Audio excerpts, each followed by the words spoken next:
just recording this session, so if you are not happy with being recorded, then raise your hand or turn off your video.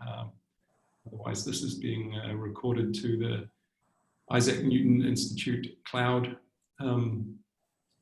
So following the workshop, and well, as part of this workshop, there's been a suggestion of a deliverable that may summarize some of the ideas that were discussed or highlight how expert judgment may be used in pandemic response. The discussion regarding this will be ongoing on the Slack channel, so please message either myself or Philip if you're interested in being added to that, if you haven't. So I guess this discussion was mainly to discuss ideas or important messages that we felt coming out of the workshop that could feed into that deliverable. And I'm not sure if anyone wanted to, if anyone had any sort of broad thoughts to start off the discussion. Otherwise, I could summarize some of the sort of thoughts that Katrina Shea had posted to the Slack channel as broad ideas as to where we may suggest that expert judgment could be beneficial. Yeah, I mean, I think that's good because, I mean, if you saw that, I put a number of documents or links on Slack, but I think the shortest one is probably the most appropriate for us to think about, which basically summarizes recommendations with brief reasons. Yes, we could also think, if we want, of a more substantial paper, maybe even for a journal, but that's not quite such an urgent thing. Yeah, so Philip has posted a document or a draft document of a previous workshop on the Slack channel that sort of highlights the form that something like that may take. So Katrina Shea has summarized sort of four broad areas where expert judgment, we could suggest expert judgment could be useful in pandemic response. The first is in the estimation of parameters, for instance, for use within epidemiological models. The second is forecasts, so using expert judgment as forecasts. So that's not using epidemiological models, but similar to the work from Thomas McAndrew and Nick Bright group. You may have seen Thomas gave a talk on the Midas website. I think there's a link to that on the Slack channel. The third is expert judgment on the efficacy of interventions for pandemic response and preparedness. And 4 is using models as experts. So the topic that Kat had talked about, where you are eliciting information from modeling groups.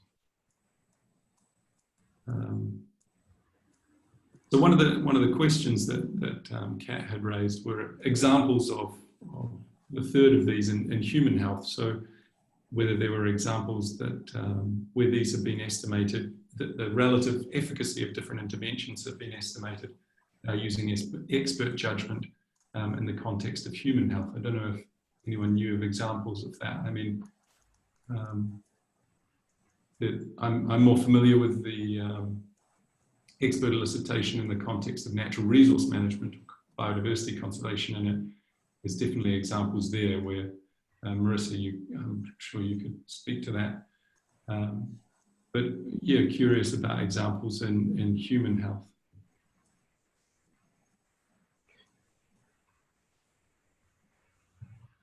Maybe there aren't very many. I mean, that really is the point we're trying to make. There should be more. I can, it may be not that applicable, but I know that models are used in control in human health. Like a colleague of mine has built a very complex of the insulin control system, the pancreas basically, oh, yes. In the human body, used in control of, variable control of insulin injections and sugar injections, basically, glucose injections, to solve the diabetes type 1 problem better. But that's a specific body type rather than an epidemiological model.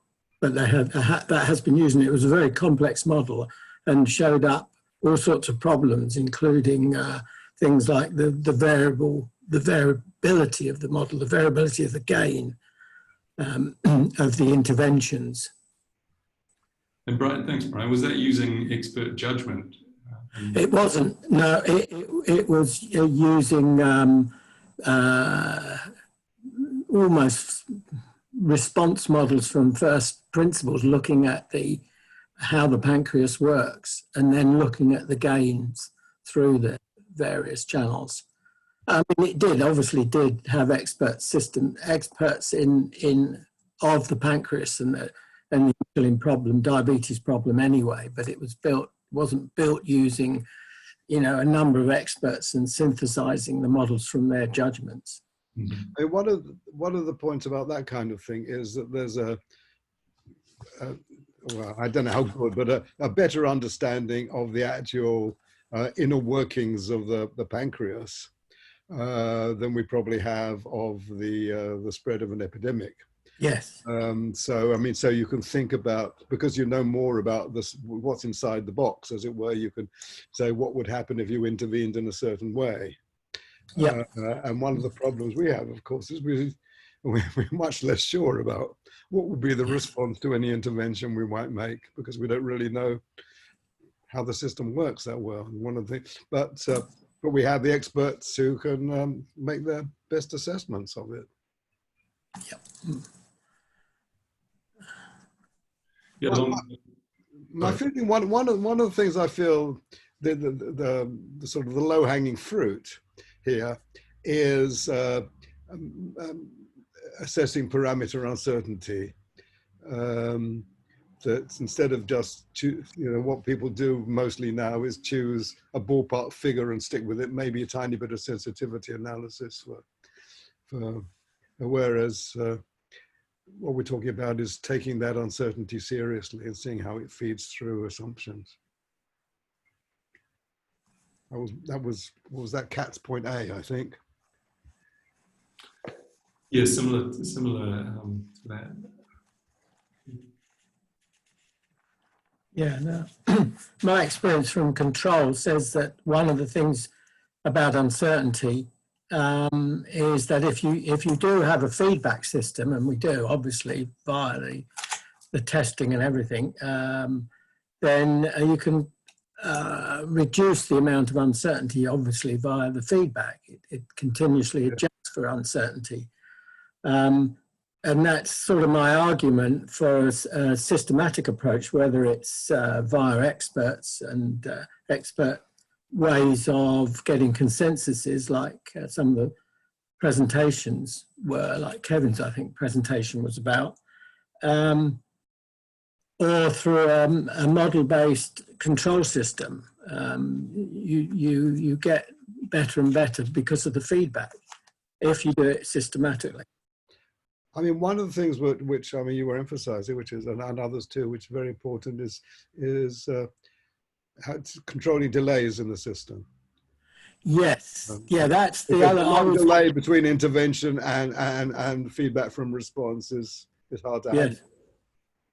Yes, I don't know if anybody saw, there was a report from Welsh Council over the weekend in the Sunday Times about that, which is just a case in point, really. Somebody is saying, well, we're not going to wait for tests, we're just going to use symptoms.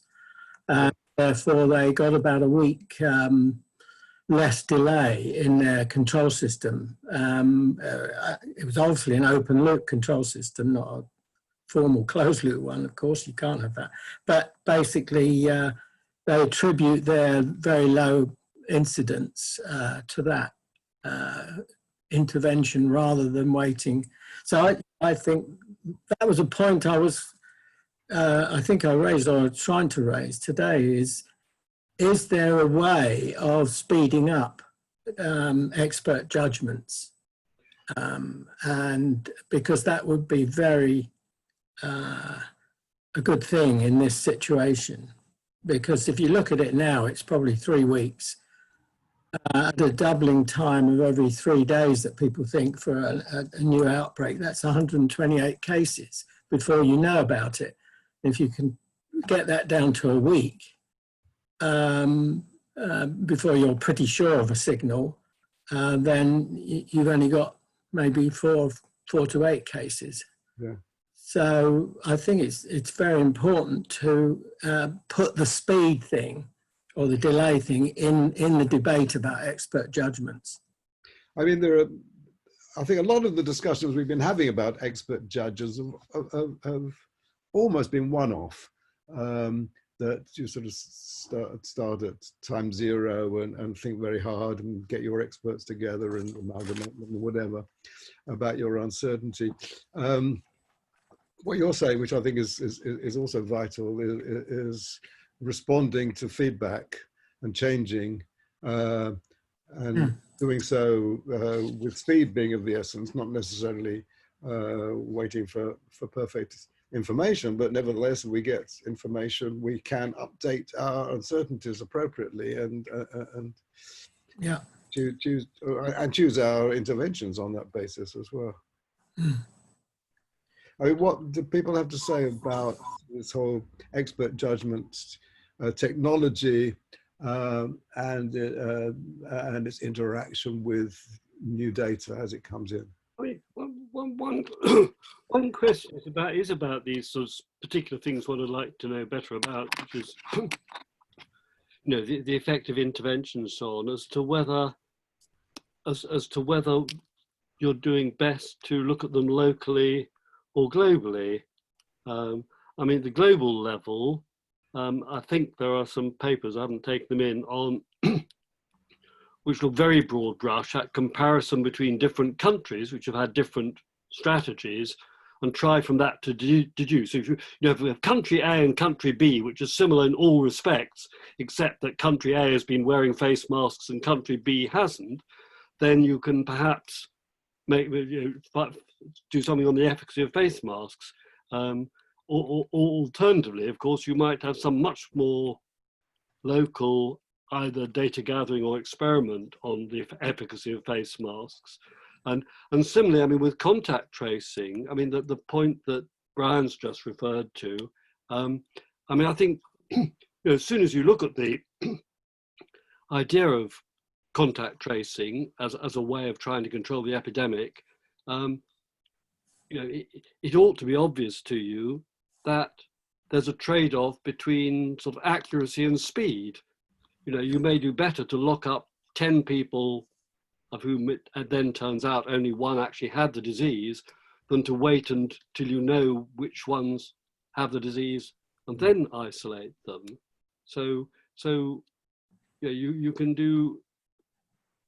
So I mean, some of these points about control are sort of should be pretty obvious to people doing the contact tracing. And if governments look as though they've rather lost sight of that, our own contact tracing, the impression I get is it's a bit sort of lackadaisical that people set up protocols without sufficient concern for this trying to get things quick.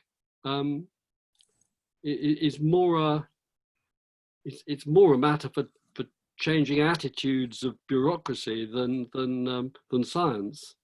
But there are, of course, problems with what is your loss function. I mean,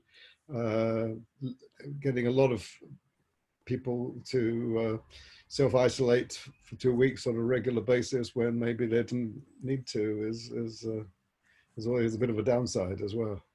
Yeah, I think to me, when phrasing in terms of a control problem, the time scale is unclear to me as well, because there could be a second wave. Over what time scale are we looking at sort of trying to control this? Looking at short term, are we just trying to stop the hospitals getting overloaded? Are we trying to minimize cases overall? Are we trying to minimize quarantine? It's a multifaceted objective, and it's not clear what the time scale is, whether you're playing a long-term game or whether you're just doing myopic controls to sort of fight fires. Well, I mean, of course, it's the job of government to impose the controls, taking advice, one hopes, from how it will affect the disease and how it will affect the economy and other related things. Our job, I guess, was to give that advice, to help give that advice on one side, at least to point out what we expect to happen under certain different interventions. But to come back to the original point, also to be honest about our uncertainty about all this. I mean, we've got to bring in the expert judgment again. Yeah. One of I the think, sorry, Will. no, go ahead.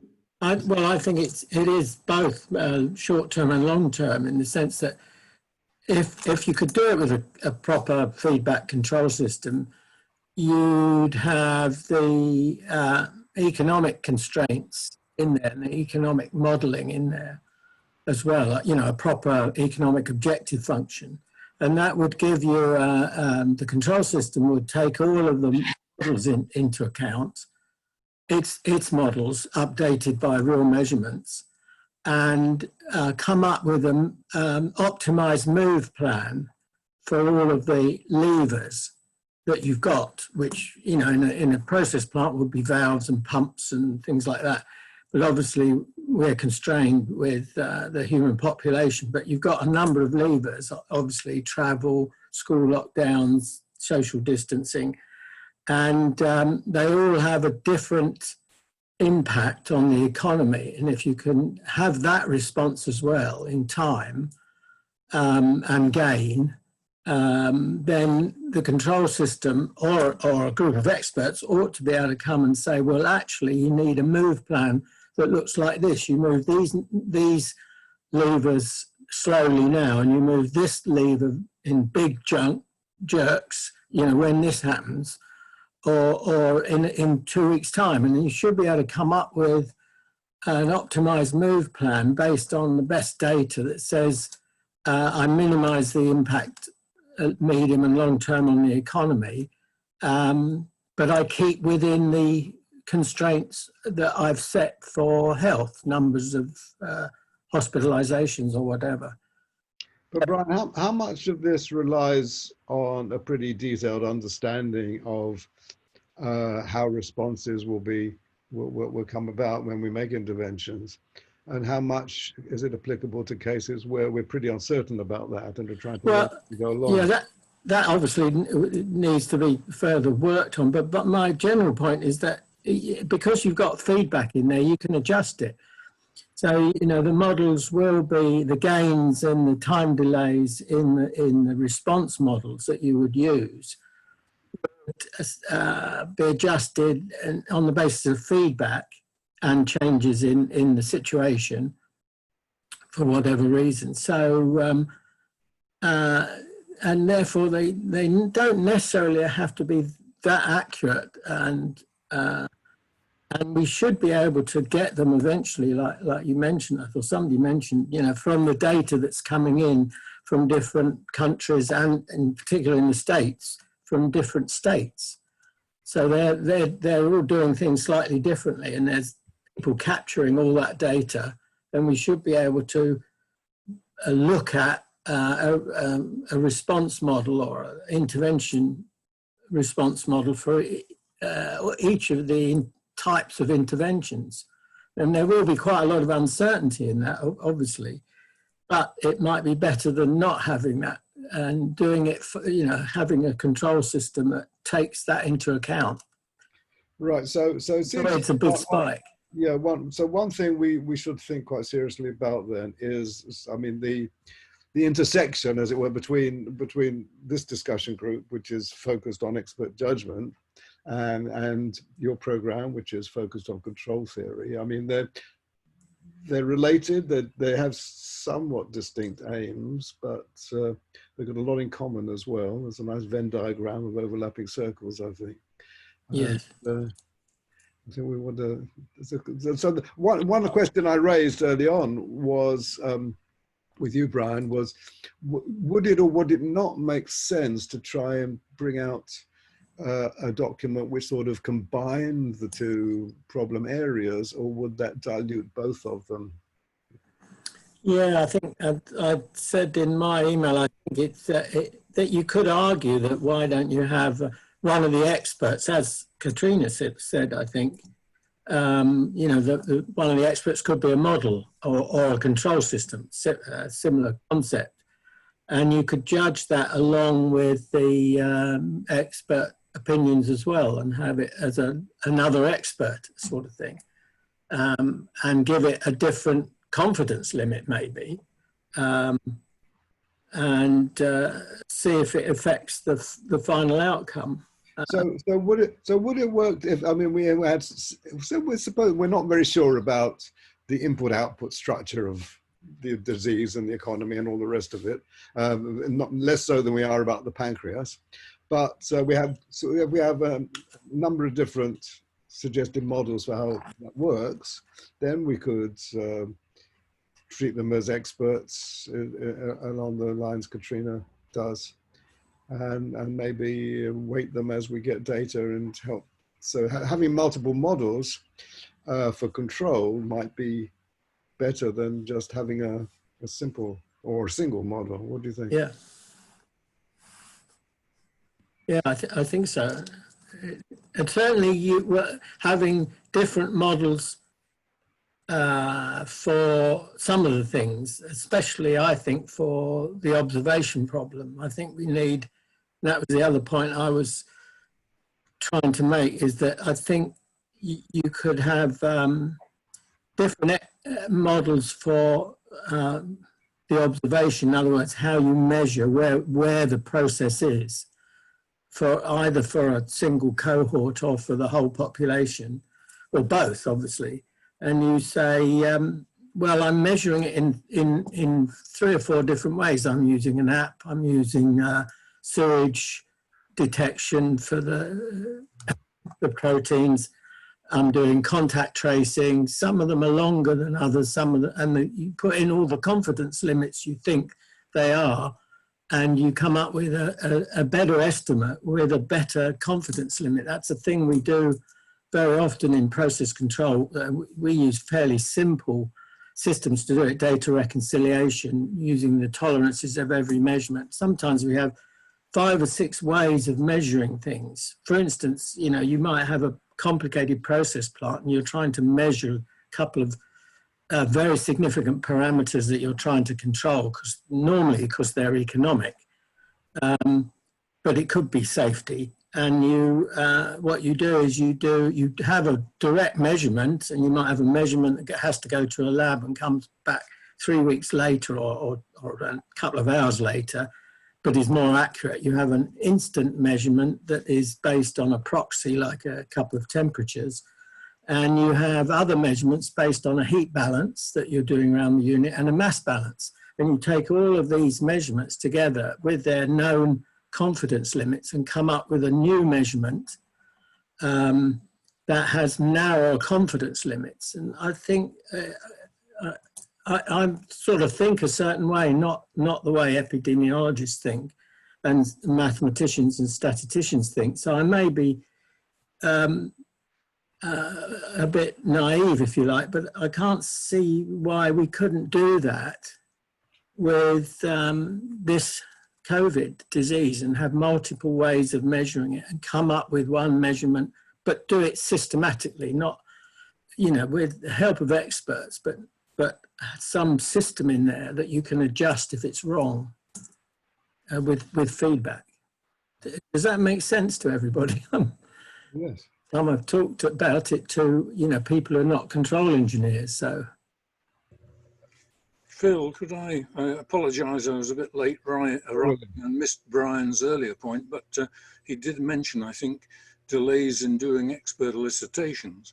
If you've got a panel that are set up and have been trained and have done it, they can respond very rapidly. We had an episode with the volcano where we got expert judgments from Kamchatka, Alaska and New Zealand from experts within 2 hours because of a sudden event at the volcano. So if there is a panel that have been working together and know the method and so on, these elicitations can be very, very prompt indeed.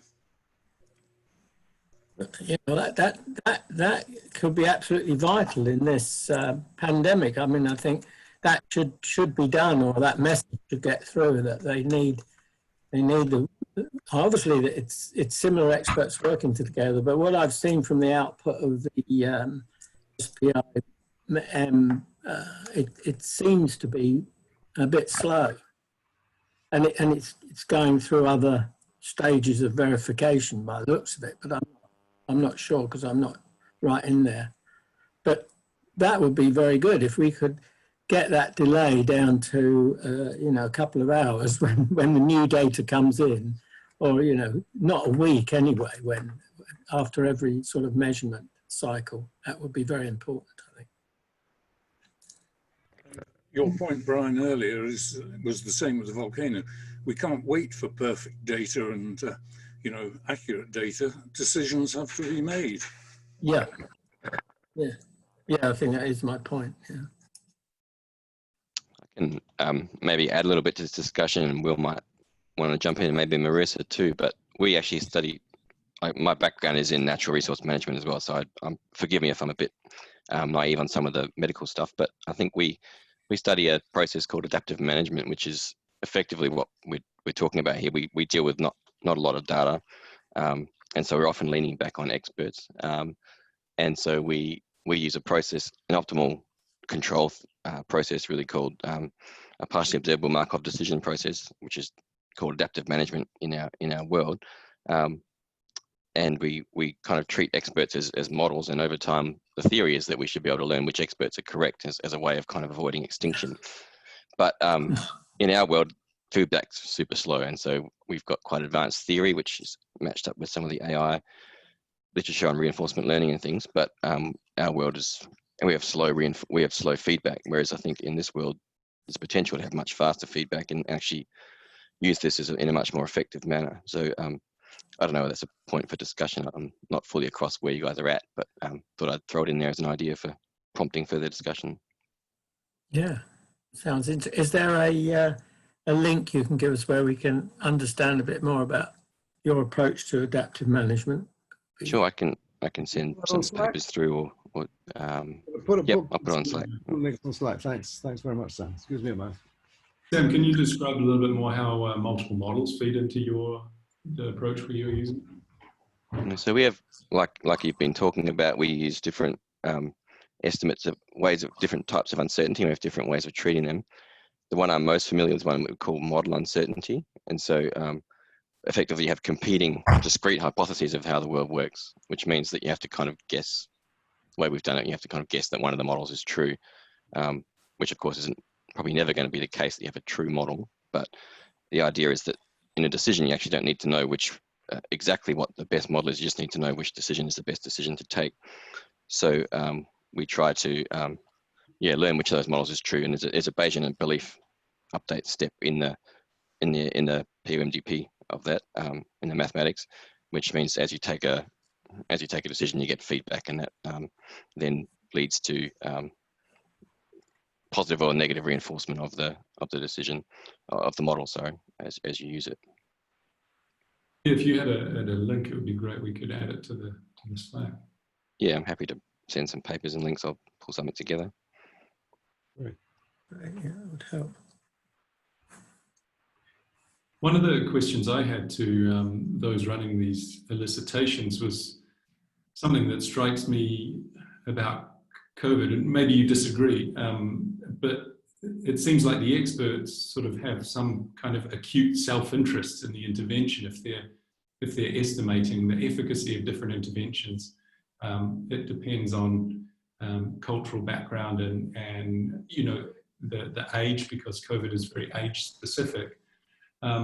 So I guess it sort of goes to the points Marissa raised about having a diverse group of experts, but something just strikes me as slightly different in that the experts have this sort of acute self-interest in there may be biases in there because the choice of interventions are going to have a very real impact on them or those around them.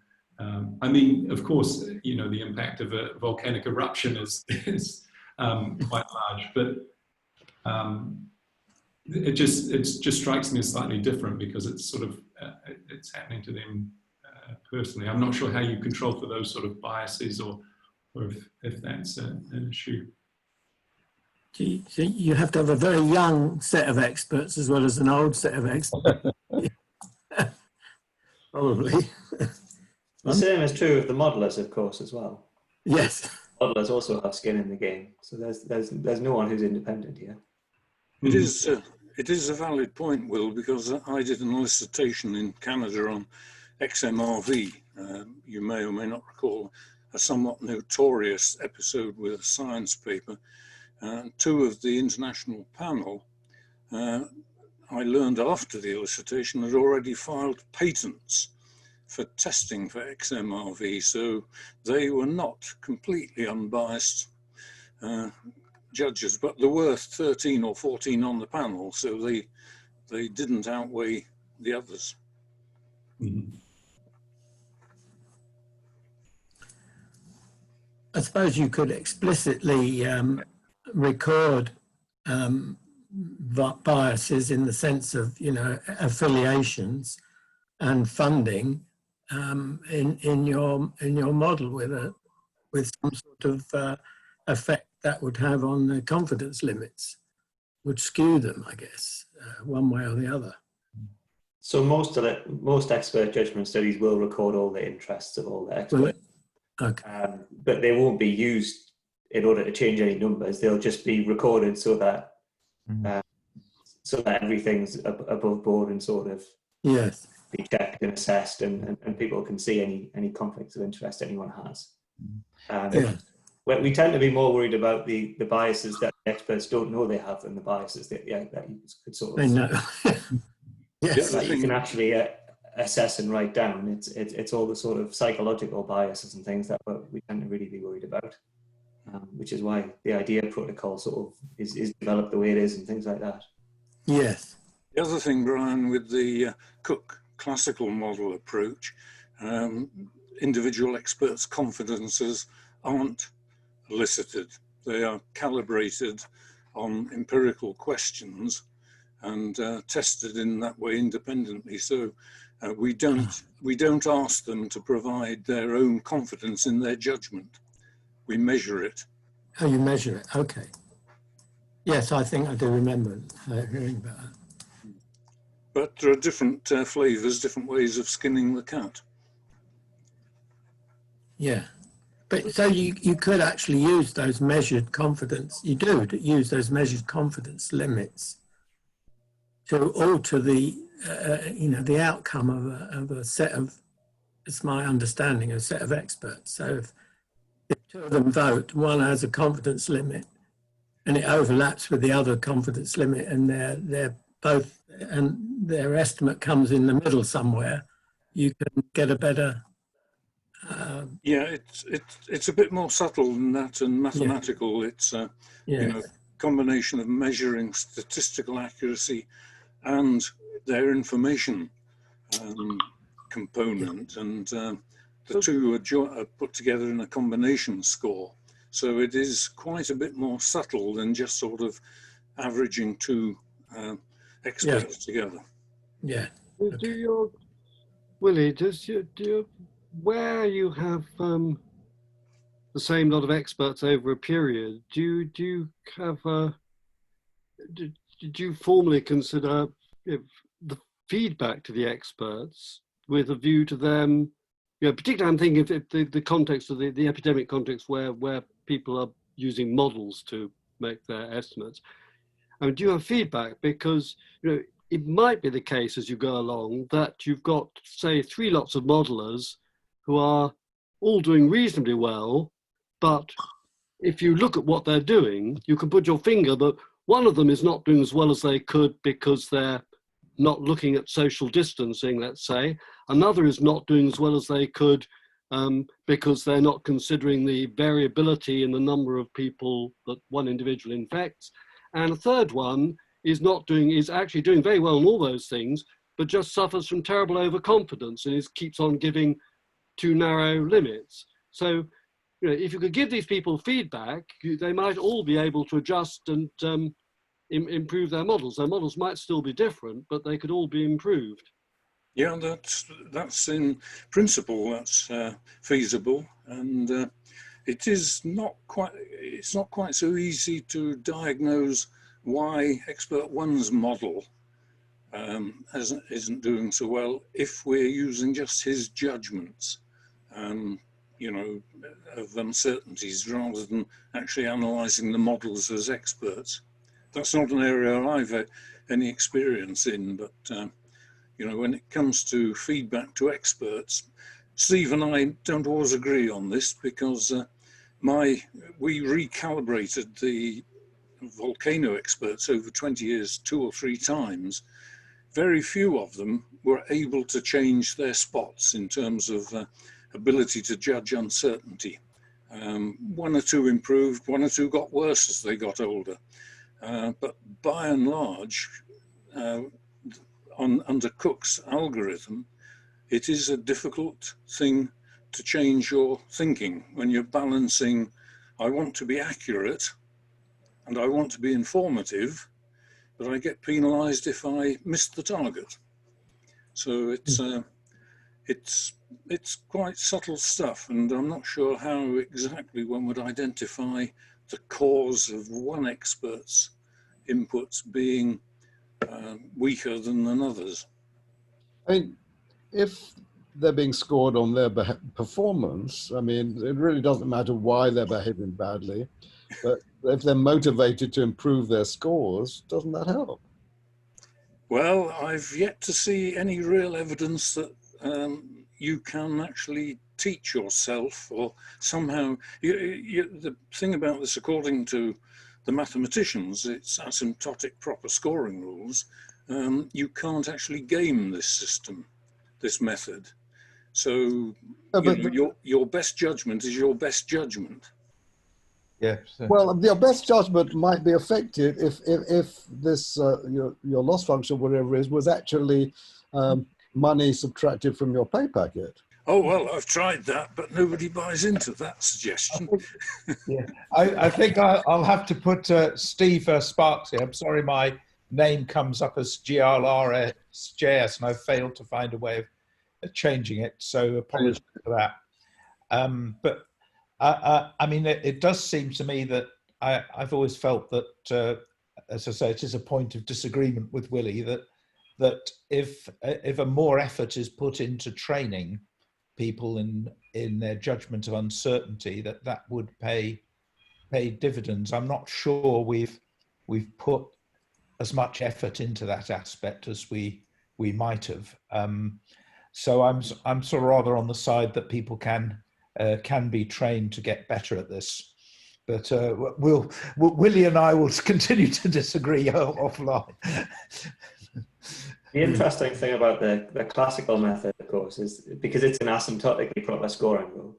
If you really want to get a high weight, if you're an expert and you want to get a high weighting in the final panel, then the way to do that is to give wider uncertainty bounds than you think. Oh.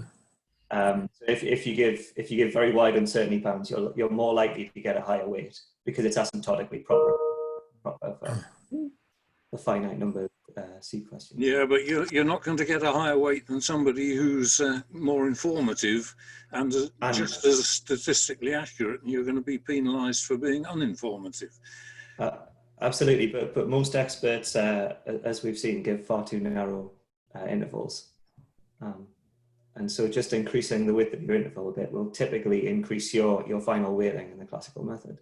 And one of the problems about using a proper scoring rule here is that if you're motivated to give yourself a high weight or be the best or whatever, that's no longer a proper scoring rule.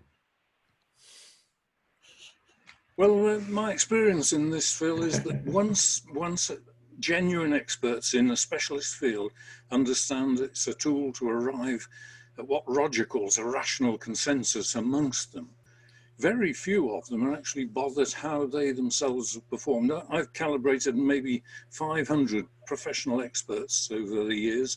I've only ever had one person out of 500 who actually came and demanded to know what his own personal score was.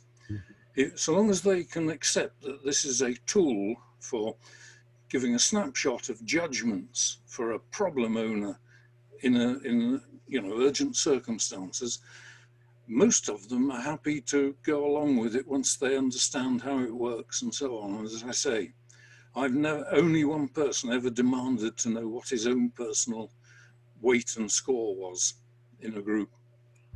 That's interesting. Yeah. think another really interesting aspect of this that I don't think was discussed in the talks, but is most of these methods we use them for one-off decisions, and so we're looking for a consensus on a one-time decision. And Brian mentioned before, this is really a feedback question that's happening really fast. Something that struck me from my point of view in Australia was that I was trying to follow this early on in the pandemic when things were changing so fast. Data was coming in so quickly, and then my viewpoints were wavering all over the place as new data became available. So as an expert, it's actually pretty difficult to grade yourself at a particular snapshot in time. So I think it was worth thinking about this as being it's a little bit unique in the sense that it is dynamic and it changes through time. And so it's really worth trying to capture that in the thinking. And it might be, I mean, forbid me from making an interesting academic question out of something so serious, but I don't know whether this sort of stuff's been studied before, and maybe some of the experts who talked could comment on repeat decision making and feedback, and whether there is, really something new there, or it's a whole new area, or I'm just naive. Could I make a comment there, Steve Sparks, going with some Sam's? That's a really interesting point, and although we don't want to sort of flog the volcano analogy too much, there is a real analogy there, because if you're the world's volcano observatories, of which there are about 80, essentially do this all the time. They've got an active volcano. They have to make decisions, often in hours or days, about evacuation of populations, or actually to relocate people, or to decide that the risk's gone down enough that people can go back home. So this is done all the time, and it's similar in the sense that a volcano observatory will have a wide range of experts, like seismologists, volcanologists, petrologists, ground people who study the deformation of the ground, and satellites. And you have to combine these different disciplines very quickly into some sort of decision.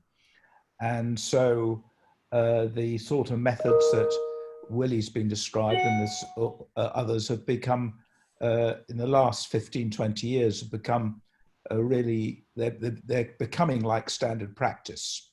So that's an example, if you like, of a situation which is really quite similar in many ways, in the respect of what Sam just said, sort of making decisions often with very little information. You haven't had a volcano that's never erupted historically. Basically, it starts and you don't really know what's going on, and that's very similar to the COVID-19, of not knowing much about the virus at the beginning and then learning very quickly. I guess thanks, Steve. I think it's really good. I just was wondering whether there's a formal, whether your process takes into account feedback or some of the things we've been talking about so far about grading experts, or anything like that, which formally captures the learning as it happens and kind of feeds back to experts their performance.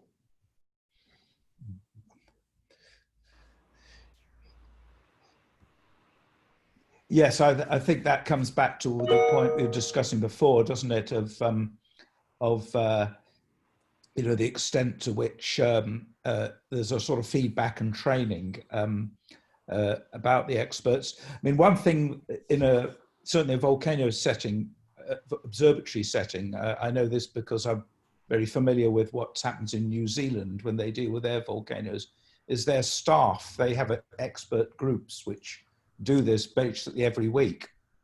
They did that for the White Island, the tragedy when the tragedy when a number of tourists were killed, and they do that essentially this every week. But their staff is always changing. Some have got holidays. Their new staff come in to do staff. So actually, over time, the structure of the group can change. And of course, they're sort of calibrated. But I do think there's something in what you say, that if there's an additional training element, I think that would be a good idea, and feedback about how people are performing. I mean, continuing on. Another technical question for those who are involved in this. Is there any, I'm just thinking of analogies with weather forecasting, where the typical thing is to run a number of models or a number of slightly different runs of one model and come up with a sort of collection of models which indicates uncertainty about what's going to happen tomorrow. But then there's post-processing, which is usually these aren't very well calibrated in the raw, and they're post-processed to make them fit the data better and be better calibrated. Willie, maybe I'll ask you, is that something that comes up that is part of the classical method, or should it be added on? No, not really, Phil. I'm not been involved in that sort of post hoc or post-processing analysis. As Steve said, these volcanoes never do the same thing twice. The same volcano never repeats itself. So we're not actually forecasting, a thunderstorm tomorrow. It's, what shape of thunderstorm and how far does it run and things. So it's not an area I've worked in, I don't think. No, but you're taking very seriously assessing the performance of individual contributors to the pool. But are you taking seriously the performance of the pool? Well, we've done an analysis using Breyer skill score of the probabilistic forecasts over 15 years or so. We did about 70 of them, and in my presentation I had that rather facile thing showing if you'd invested £1 in them at the start, you'd be worth £35 now, and done better than the FTSE, the stock exchange. So by and large, yes, with the reservation, the caveat that we did have, as I mentioned in the talk, a couple of apparently bad forecasts, which weren't actually bad. It's just that the boundary between one level of activity and the next was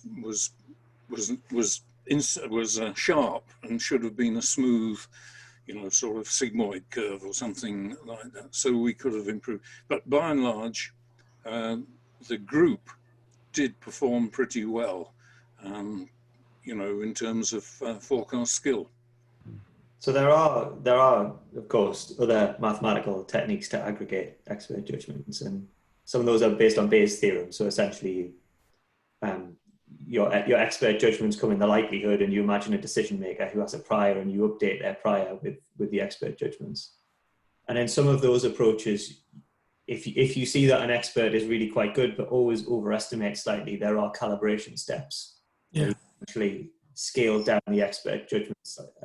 So in terms of using the information from the seed questions to sort of recalibrate the experts, that has been attempted in some methods, but by and large, these Bayesian methods have almost never been used in anger in the way that the classical method has hundreds of times. And so these approaches that have been, other mathematical approaches that have been sort of suggested in the literature have typically never been used in large scale studies. So I think we brave to use them. We should be able to without more validation. We should be able to do this, I hope, Phil, with the present ramp thing that Steve and I are doing, where we're eliciting the judgment of teachers, and we asked them to predict or forecast how many kids would come back to school on June the 1st. So we calibrated them on seed questions a priori.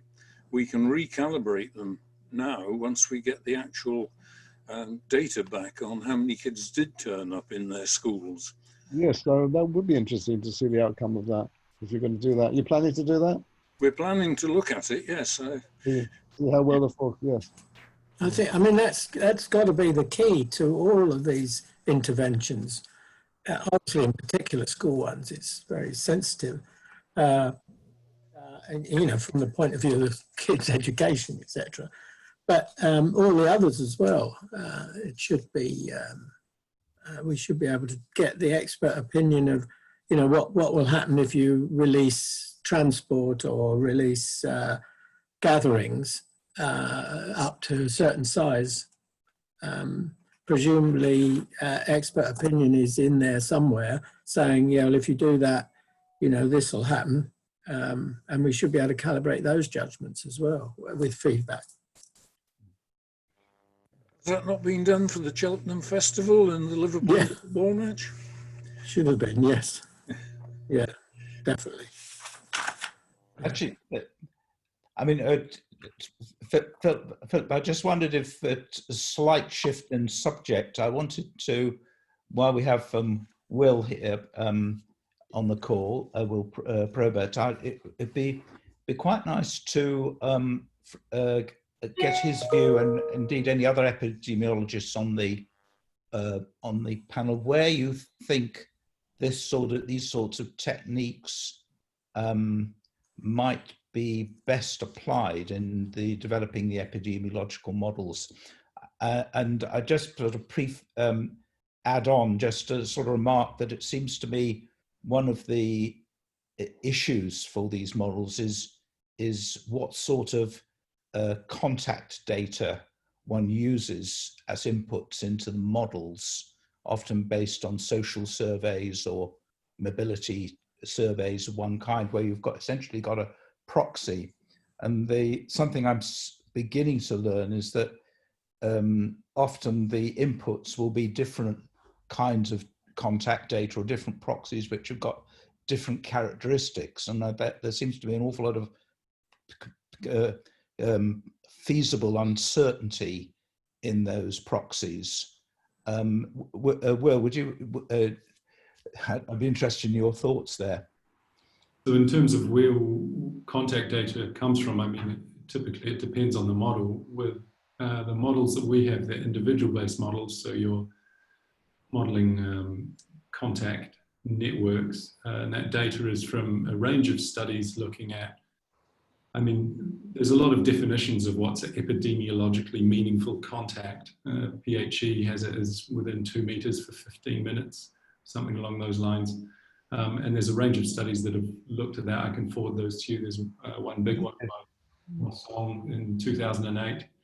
And then there've been other studies that Marcel Salafe has run, for instance. He's at, I think he's in Switzerland at EPFL, I think, ETH, where children, for instance, have Bluetooth dongles around their neck or Bluetooth wristbands, and you can measure contact structure based off that. And you know, the majority of the digital contact tracing that's currently being proposed uses Bluetooth signals, and it's the same sort of technology. So it can,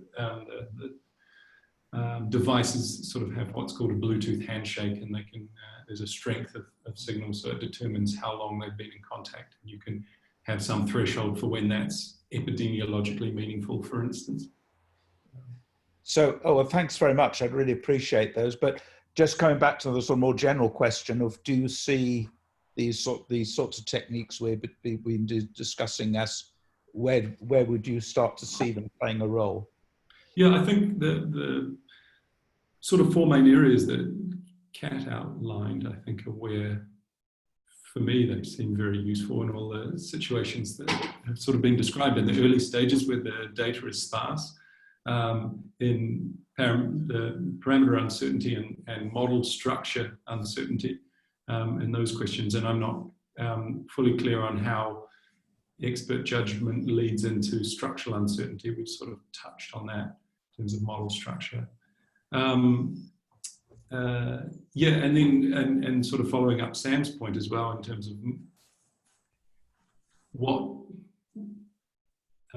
it's not clear to me how these are carried out through time. When you do have uncertainties that can be resolved, you know, they can lead into value of information analyses so that you can target the uncertainties that are hampering information, hampering control, or the ones that are most likely to hamper control. And it sort of touches on Brian's point of phrasing the control problem.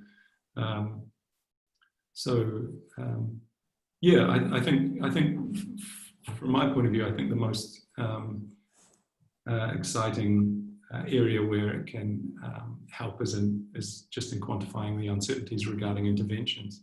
But some of those uncertainties are huge. I'm not sure they're very difficult to estimate, even with, you know, large randomized control trials. They're very hard to estimate. Yeah. Okay. That's very. Oh, thank you. You don't think it can be done with the data coming back now from the way different countries and different states have exercised different models? It's still too much uncertainty to take those models and synthesize from the different interventions and the different responses what an individual response, because that's what we do in process control. And I keep coming back to this, and I'm not sure if it's transferable, but in process control, if you've got a multiple interacting levers and you don't know how they interact as well as how they act themselves when all the other levers are the same, and you don't know how they interact if you move two levers at once and there's an interaction between them, we extract from either specific step changes that we put in the process. So we move each lever by a step in turn, keeping all the other levers and hopefully all the other conditions the same, and see what happens. But also the newer technique, which is gaining confidence now, is just using natural perturbations, which seem to be similar to what we're thinking about. In other words, you just follow the process, and so long as it's not completely stable and people are changing things and the weather's changing and that sort of stuff, you can, over time, collect all that data and figure out the responses between those models that those levers make, and also the interactions between the responses, and come up with an optimal control plan for them, given where you want to move the process. So I would have thought you could do something similar, given enough data that is now coming in from all over the world about how countries.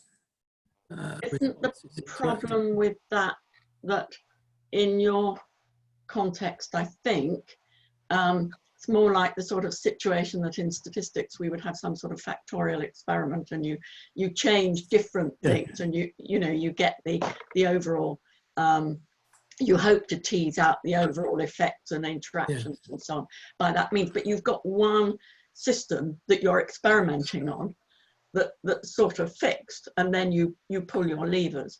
Whereas I'm not sure that in the case of the different states or whatever it is, everything else would be the same. There would be differences between them, and they might be, well, they might be very relevant, and they might interact with the sort of levers that you're pulling. So I wonder, there's obviously going to be a lot more uncertainty than there would be in a more experimental system. I mean, this is obvious. This is the common problem of confounding in observational studies. So, I mean, there's so many examples, particularly in the medical area, where messages which seem very clear from observational data are completely back to front. They're overturned when you actually can do the proper experiments.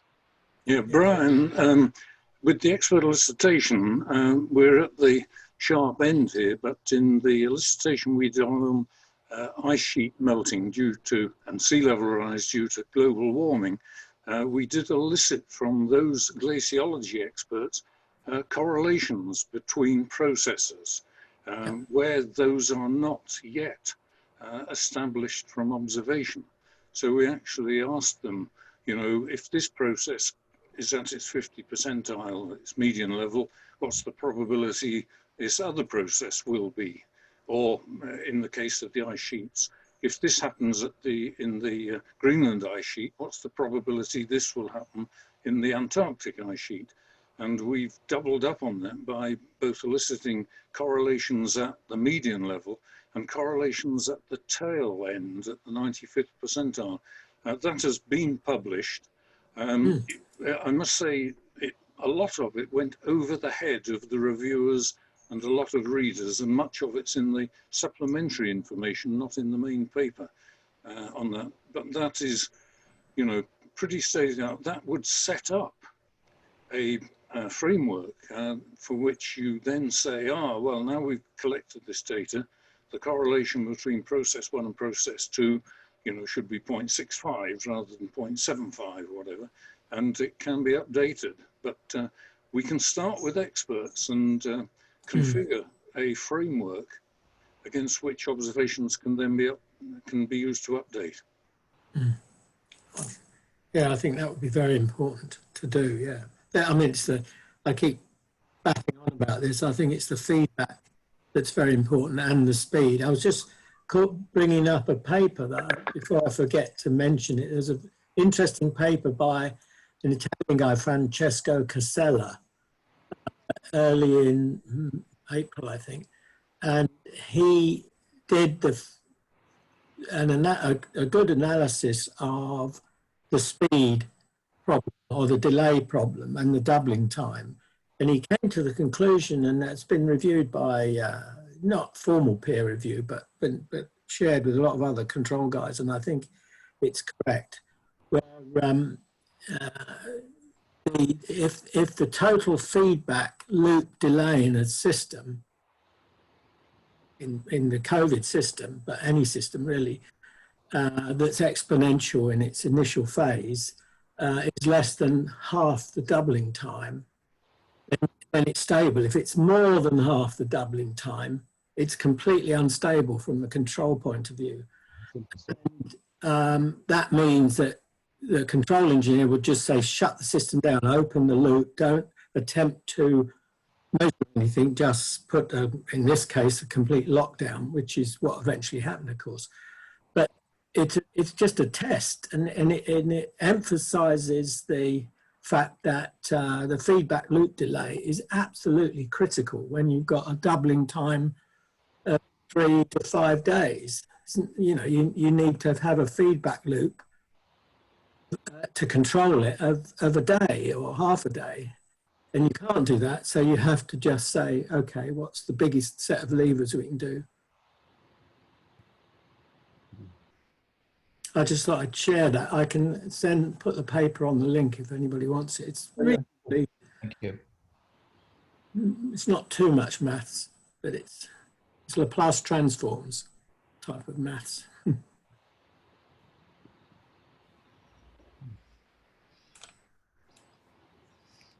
I was curious in just in a broader point in terms of expert elicitation of those that have carried out these elicitations. Is there, to some extent, a ranking or an importance of some of the biases that you try to remove? All these frameworks differ in different ways in trying to remove different biases.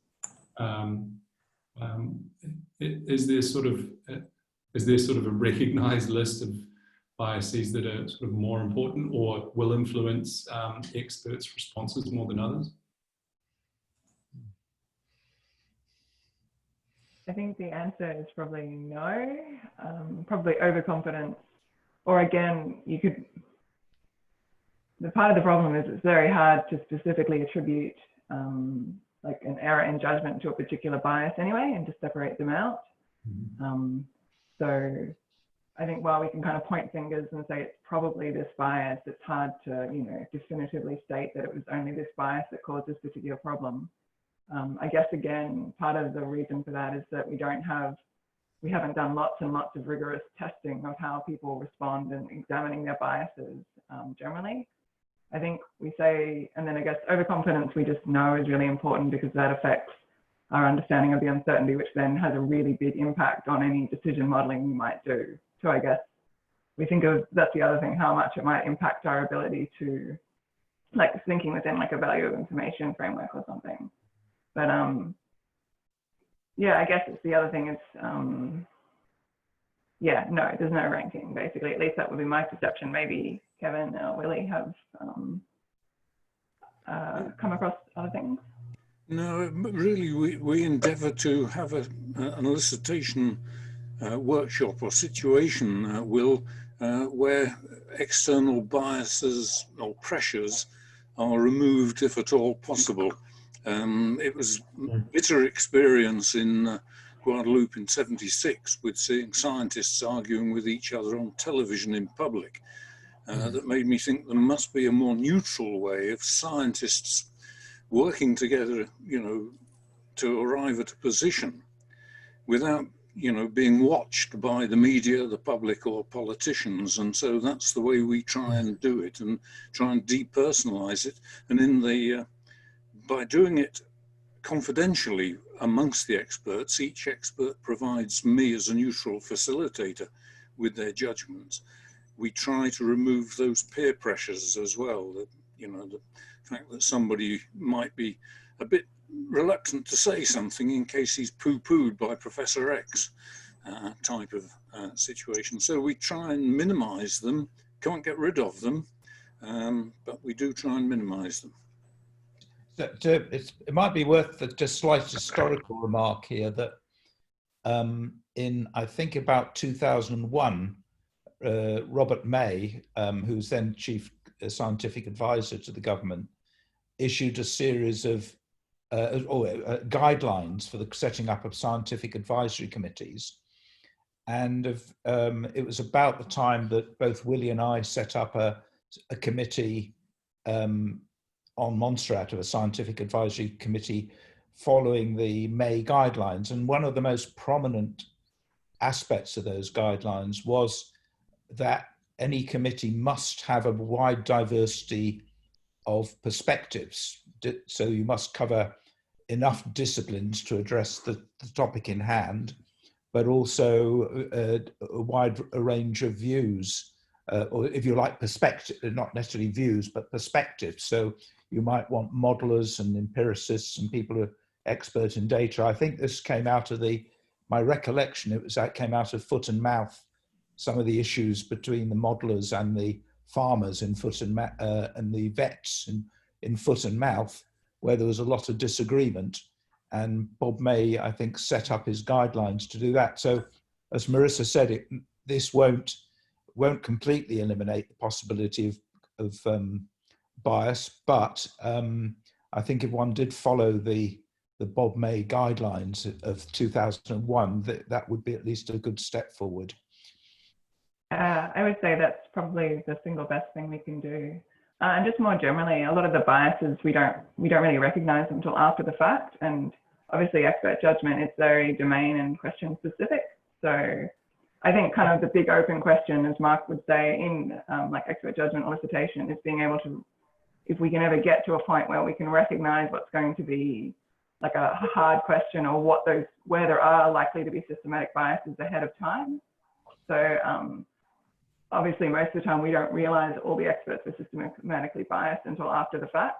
So I think there's obviously a really interesting idea if you could kind of, and I guess to relate it in expert judgment, we talk about if people are in an environment where, or experts are in an environment where they're receiving kind of good feedback, like weather forecasting, they get quick, reliable feedback. So we expect that weather forecasters, at least for short time periods, will have really good forecasts. And so then we'd expect for like making, 2 or 3 years ahead, that there'd be more uncertainty and there'd be much worse. And so I think it's interesting if we could ever, even that idea of even being able to make informative guesses about if and how much, how likely the experts are to struggle in a particular environment is kind of an interesting idea. Yeah, I don't have any constructive ways to really how you'd address that, but even just if we could kind of have an idea of what you think the weaknesses of your experts are likely going to be, or what they might think they're going to have particular difficulty. For some pandemic questions, the experts probably were like, oh, this is really easy. I can probably, make a sensible guess. And then others not. And obviously they're giving quantifications of their uncertainty, but that sometimes that doesn't seem like that's the full story. But, and I also just wanted to quickly return, I think Sam's point earlier on, that's kind of been reiterated a bit, the idea of, I think I haven't seen many examples where it's kind of been formally, experts have gone back and updated their judgments over time. So the over time thing of expert elicitation in this kind of format, particularly when you're relating it to formal decision models and updating, is really interesting to me. So, I think part of the problem is just getting the experts to actually do it. That's where we often struggle. So if we have access to the time of epidemiologists and get them to keep doing this, that would be incredibly valuable, particularly if we can then relate it to and make some interesting comparisons to what the equivalent model uncertainty is. I think a big problem is that you can never accurately say what the true uncertainty is, but definitely the influences between what an expert thinks the uncertainty is and what the models think the uncertainty is. And, you know, obviously those are very interrelated, but we don't exactly know what they mean. That's, you know, it's an open and really interesting question that it sounds like the expertise and ability to kind of think a bit more about. Yeah, anyway, that was my, I think I got off topic there.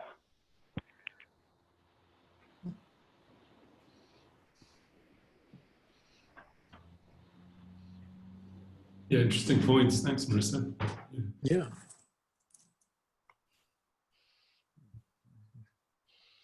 Yeah, the bias we know almost all experts has is overconfidence. We know that people give intervals which are too narrow. So most of the methods have something to try and either assess that or stop that built into them. So for example, shelf, before I elicit anything else, I elicit the smallest value the expert could possibly think this thing could ever be, and the largest value you think the expert could ever think this thing could possibly be, to try and really stretch the expert out and get them thinking over wide intervals. So then when I elicit quantiles, hopefully they're giving me slightly wider things than they would have given me before, because I know the things they would originally give me would be narrower than, as Marissa showed, no matter whether you ask them for 90% intervals or 50% intervals, they're giving you something close to 50% intervals. So really trying to stretch the experts and getting them to think that this thing really is uncertain, trying to avoid overconfidence is probably the thing that we spend most sort of effort trying to do, because we know that one exists in most experts, and there are ways to try and get them to stretch their intervals. The rest of the biases are much harder to try and get at. Yeah. Yes, Steve here again. I just wanted to try something out on the group, and I think again with Will having the expertise in epidemiology, it would be interesting to get his thoughts. I mean, I wonder if one tried a structured expert elicitation on a very simple parameter, like the proportion of asymptomatics in the community. It might not take very long to do it because it's a very simple question, but of course the data itself is uncertain and open to interpretation from different sorts of survey, different sorts of testing, whether the asymptomatics were done on a cruise liner or somewhere else. So there's a lot of quite what you might characterize as quite noisy data. And of course in the models, particularly some of the models that are developing now about you know, specific location transmission, like the public health one in hospitals, the proportion of asymptomatics is quite an important parameter. I wonder whether that would be a sort of a good test case. It's not just getting if we could gather together half a dozen or a dozen epidemiologists who have real experience of looking at the sort of data that goes into asymptomatic, that estimate, we'd like to know, and presumably the proportion of asymptomatics and what the uncertainty is in that value from all this disparate information that's out there. So I just wonder whether that might be a good sort of starting point. You know, not incredibly ambitious, but it would be something that would be very useful for the epidemiologists. You know, good point, Steve. Yeah, I think also the document that Philip posted on the Slack had a range of sort of some of the key uncertainties from the epidemiological sort of modeling community. And some of those exactly were the point that you raised in terms of the proportion asymptomatic and some of the sort of uncertainties that are hampering some of the modeling efforts. Well, I mean, I think it's an interesting suggestion Steve has made. So is it something we could try and implement? Could we get together a panel? Who would be on it? How do we do it? Well, I suppose the source of epidemiologists at the moment we've talked already about their bandwidth and that they're working probably 110% of the time. That's why I thought something that's a very simple question like that. It's not quite that simple, is it? Because I mean, you're going to have to take into account things like age and other factors like that. Absolutely, yes. No. So it's it's not just almost one number. You start thinking about dependence on other explanatory variables and so on. You're absolutely right, and Valerie, and that's in fact almost the point, that the sort of data that's come out is on cruise ships, which obviously a different age structure from some sort of survey in Iceland based on testing of the population, and there's I think a variety of, and then there's the National Office of Statistics infection surveys, which test for asymptomatics, but the sample numbers are very, very small. So there's statistics of small sampling there. So that's almost the point, that there's a lot of different sorts of information about asymptomatics, which the experts will have to consider. So they'll be thinking about the point Valerie made, I think, in doing that.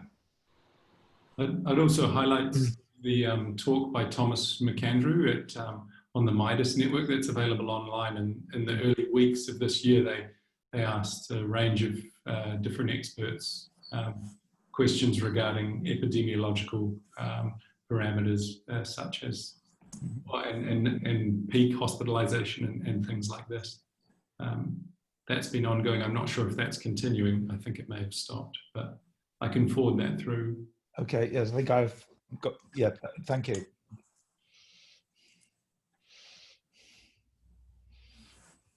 I noticed there are a few pieces of information coming up on the chat, which is fine. So I'll try and remember to save the chat so it doesn't disappear and then post it on Slack. I mean, ideally, we put things on Slack because that's permanent. But the chat, the problem with the chat is if you forget about it, it disappears at the end of the session. Actually, again, don't want to just, it's a slightly different point to ask Will, but because, as I think you've got you with the epidemiological, where are all the PhD students and postdocs in this area? There must be lots of them.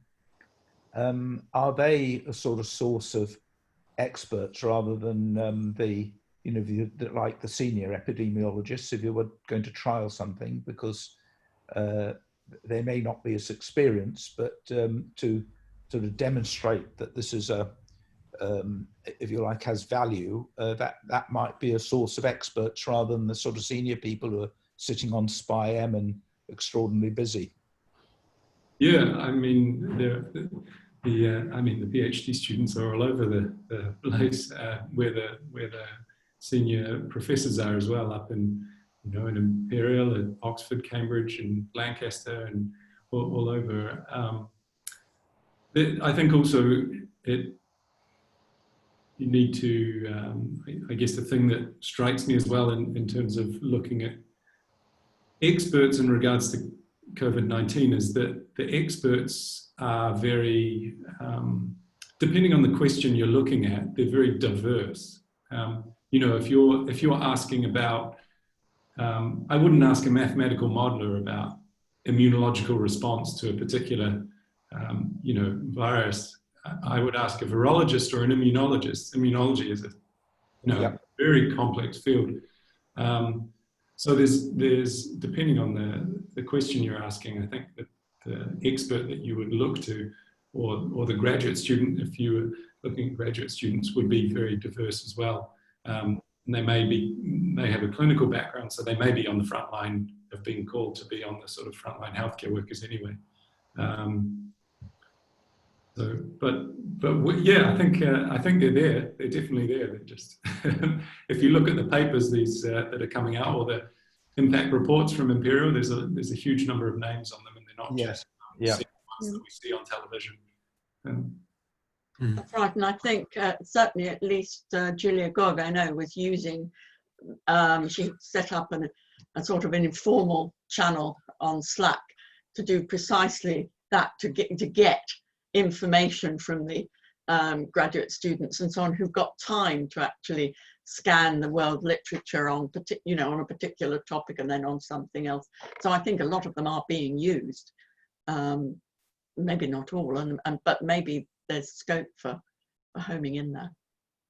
The risk, of course, then becomes someone who knows about the field then looks at the list of names from and go, well, I don't know who any of these people are. These people are the real experts. Professor X and Professor Y and Professor Z are the real experts. I'm not going to trust anything that comes out of this expert judgment elicitation. Yeah, no, it's a good point too. Yeah.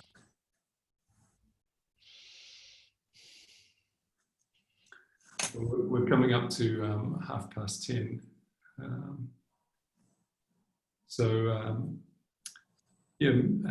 Unless there were any other questions or points people wanted to raise, were there any final? Well, I was going to ask, is this white paper or what is going to go ahead from this, I assume it will, from this set of seminars and discussions on the use of experts? That's the plan. I was hoping that maybe we'd have discussed a bit more about what the actual points in it ought to be, but we can continue discussions on Slack, or you can always have face-to-face discussions by Zoom with anybody you want to interact with. Yeah, let's work towards that, please. You could always use one of the coffee sessions, at any point, if they're free to have further discussions, the morning or afternoon sessions. Yeah, great. I think we'll continue liaising through the Slack channel. I think that's the right. So the previous documents, I think, were sort of put together on a Google Docs document. So maybe try and do that. That's got a bit messy by the look of it. I'm not quite sure what the optimal way of doing it is. But somehow we want to, we want to combine expert opinion. Yeah. Do we have any methods of doing that? So you write it, Phil, and we'll critique it. Yes. I'm very far from being the expert on most of the things I would hope to see in there. So. But what about, Phil, a method I've found quite effective is if anyone who wants to, including everyone on this call and others involved, were to write, some very word-limited number of bullet points points they'd like to see in a document. Yes, that's a good idea. Then good start. And then they need to, maybe they could send it to you as a coordinator, and then there will almost certainly be overlapping points. Yeah, perfect. Let's do that. Send out a message on Slack. Yes. Okay. Okay. Well, thanks very much, everyone, once again for joining, and thanks to all the speakers for giving the talks last Wednesday and joining for all these discussion sessions, and also to the Isaac Newton Institute for hosting.